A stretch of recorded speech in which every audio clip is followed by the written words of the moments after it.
Yuk, balik lagi dengan gua Muhammad Rehaisi di sini. Nah, kali ini gua mau berbagi tentang buku lagi, yaitu buku berjudul Bicara Itu Ada Seninya, yang ditulis oleh Oh Soo Hyang.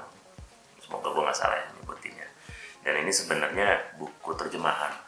Dan gue tahu buku ini karena beberapa kali gue searching di internet atau gue ngobrol sama temen gue soal public speaking.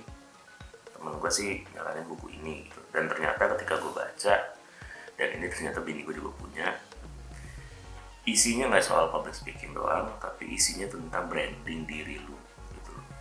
Ya, jadi memang gue nggak tahu sih, tapi menurut gue antara branding diri dengan public speaking itu ada kaitannya satu dengan lainnya ya. Kalau gue ada salah, mungkin lo bisa koreksi gue di kolom komentar. Nah, ketika membaca buku ini memang tidak begitu langsung paham gue, tapi semakin gue membaca, mendalami tiap bab, tiap subbabnya, tiap pembahasan, jadi gue akhirnya ngerti ini buku ngebahas apa. Dan bahasanya sih yang gue suka, nggak terlalu kaku ya. Mungkin ini efek dari penerjemahannya yang cukup bagus gitu. Dari penerbitnya siapa nih? Penerbitnya Buana Ilmu Populer. Ya masih satu grup dengan ini ya, dengan Kompas. Dan Oh Soo Hyang ini kalau dari bukunya ini sih disebutin sebagai dosen dan pakar komunikasi terkenal dari Korea Selatan. Gue sendiri nggak tahu, gue nggak begitu kenal. Dan menariknya dari buku ini itu hal yang disampaikan tidak begitu terkesan menggurui ya.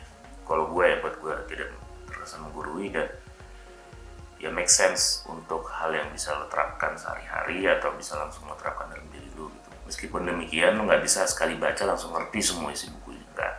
Kenapa? Karena buku ini kontennya harus lo praktekin.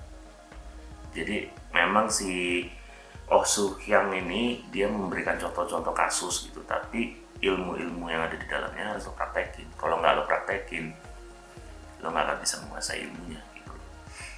Gue sih belum sampai detail selesai baca karena ketika gue baca itu bagian-bagian tertentu gue ulang lagi karena itu insightnya menarik buat gue.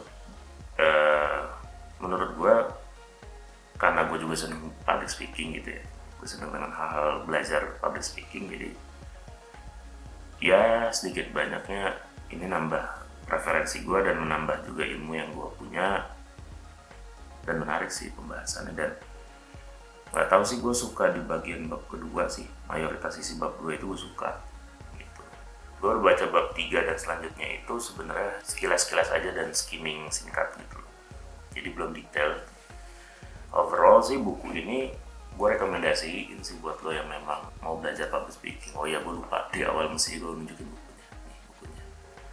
Jadi ya memang recommended lah buat lu yang mau belajar public speaking, terus juga lu mau belajar tentang branding diri lu sendiri. Karena sebenarnya si Oh Soo Hyang ini tidak hanya membahas tentang public speaking, tapi bagaimana seni dalam berbicara dan juga marketing, nah, khususnya marketing diri sendiri. Gak ada salahnya sih kalau lu mau beli investasi ilmu, itu penting buat lu, karena lu gak bisa ngandelin apa yang lu punya sekarang doang. Jadi lo harus terus menambah ilmu yang lo punya, lo harus menambah skill yang lo punya, dan jangan pernah berhenti untuk belajar.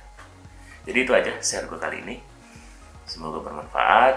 Nantikan selalu konten-konten gue, karena konten gue selalu isinya tentang apa yang gue tahu, dan khususnya tentang sastra Jawa UI, karena gue alumni dari situ. Jadi sampai jumpa di konten gue selanjutnya. Ciao.